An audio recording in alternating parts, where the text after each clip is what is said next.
Right now it is time for Aki's A-List. It's time for Aki's A-List. From the mind of the man who understands the 4 P's of Waddle's world. Aki's A-List. The top questions and topics floating around in Tyler Aki's mind. Are these really the questions that I was called here to answer? Aki's A-List on ESPN Chicago. I believe this is the first Aki's A-List of the week. We barely were on Monday. We had shortened shows Tuesday and Wednesday because of White Sox baseball. Tyler, is this correct? Is this the first one of the week? That is correct. Our first A-List of the week. We have been deprived.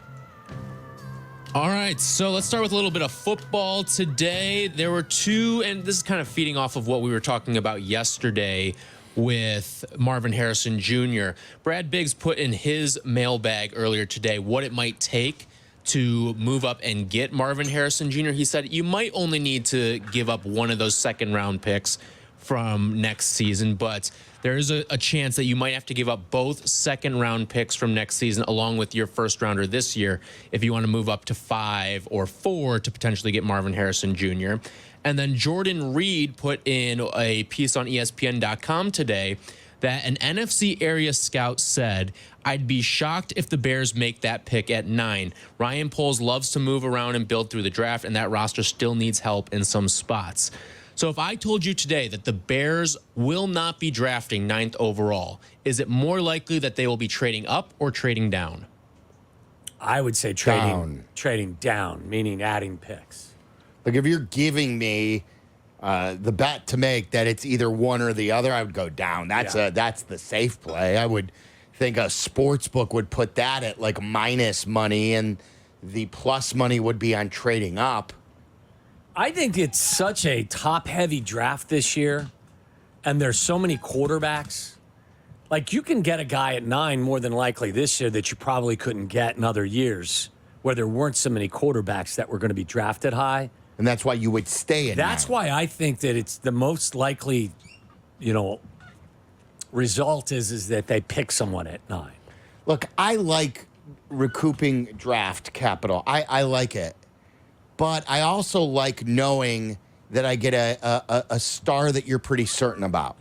Not just a good player. I like difference makers. Right. And if you look at Roma Dunze at 9 and you're like, this is a dude that is a difference maker.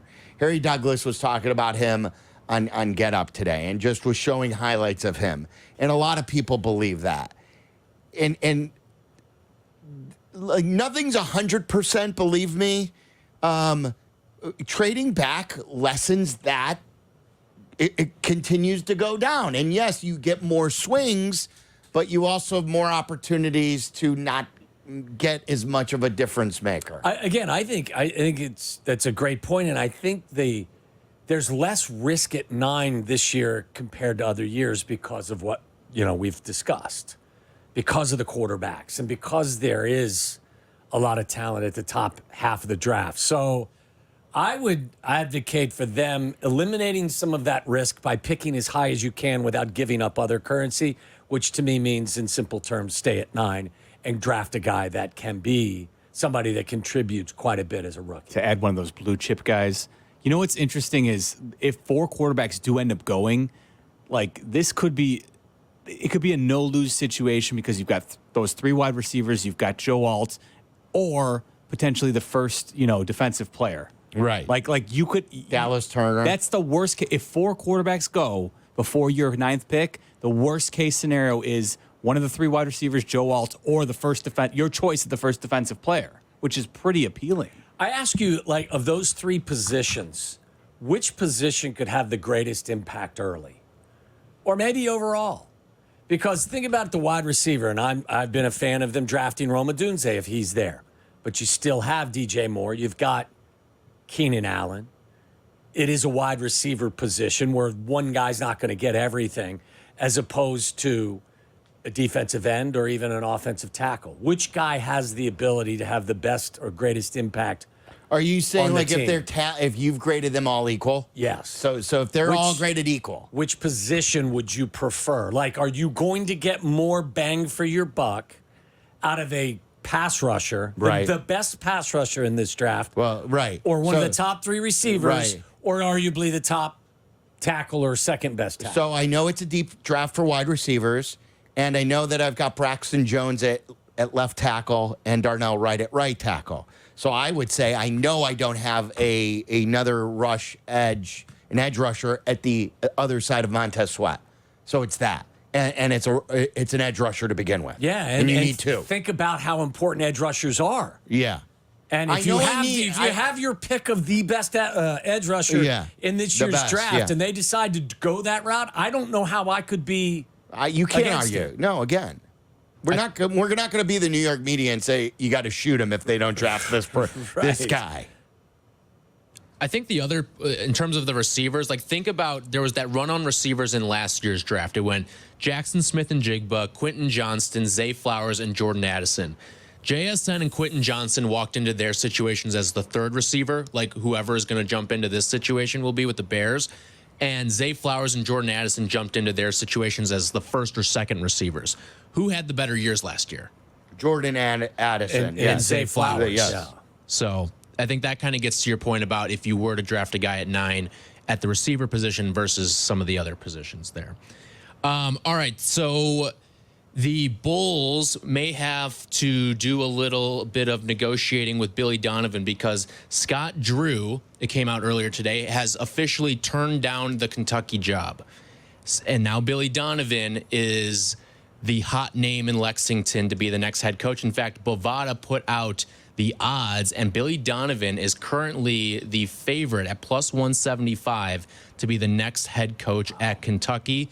On top of that, you look at what happened 2 days ago now with the Bulls and just the circus of errors that kept coming through in that game against the Knicks, whether it was the double doink dunk that didn't happen. Are we calling? No, you can't call it the double doink dunk. But like, Don't do that.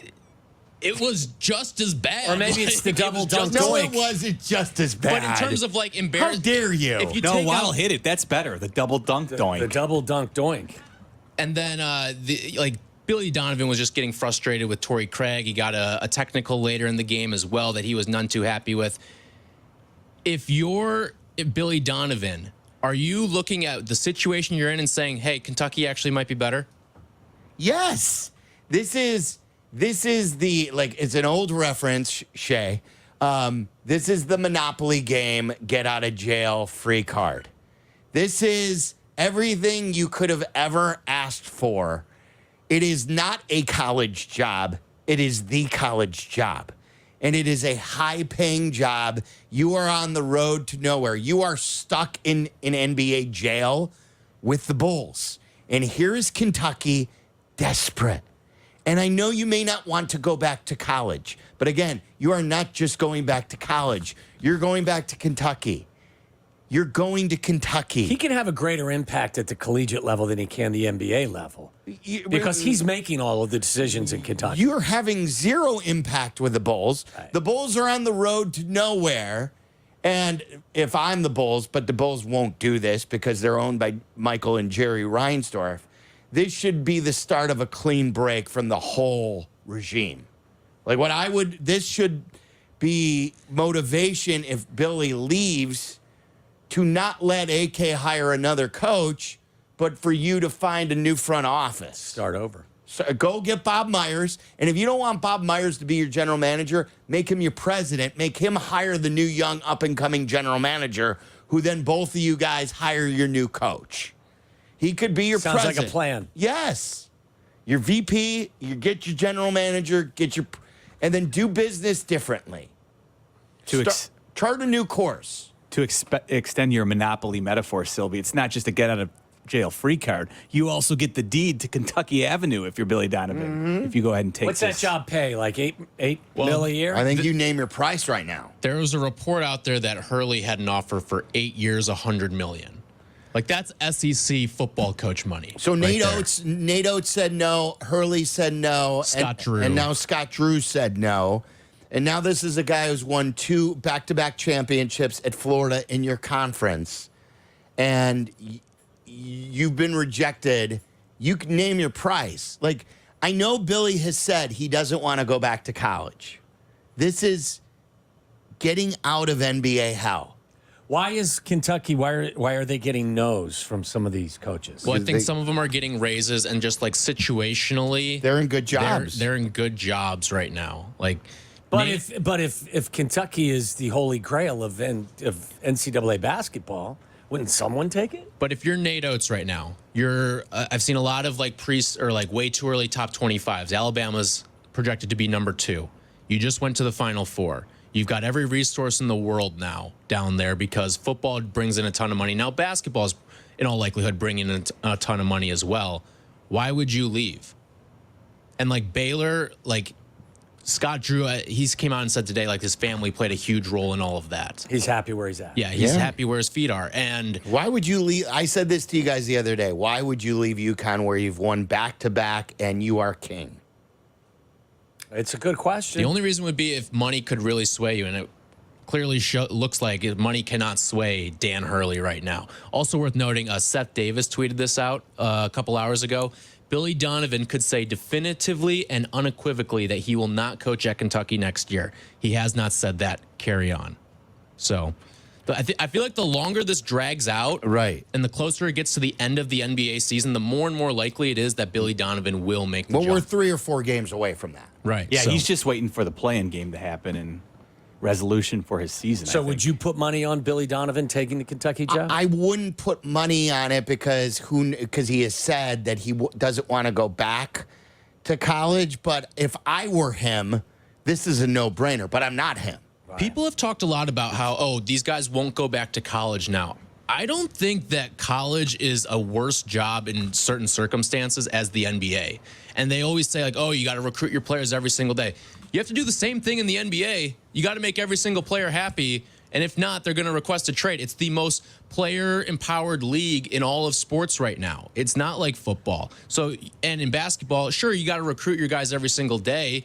Yeah, but you also have assistants that handle a lot of that stuff. You hear a lot of stories about how assistants are sometimes the reasons a lot of these guys don't end up hitting the transfer portal. Yeah, and what is he doing with the Bulls? He's got to argue next year with Zach LaVine. Right. He's got to worry about if Lonzo Ball is healthy.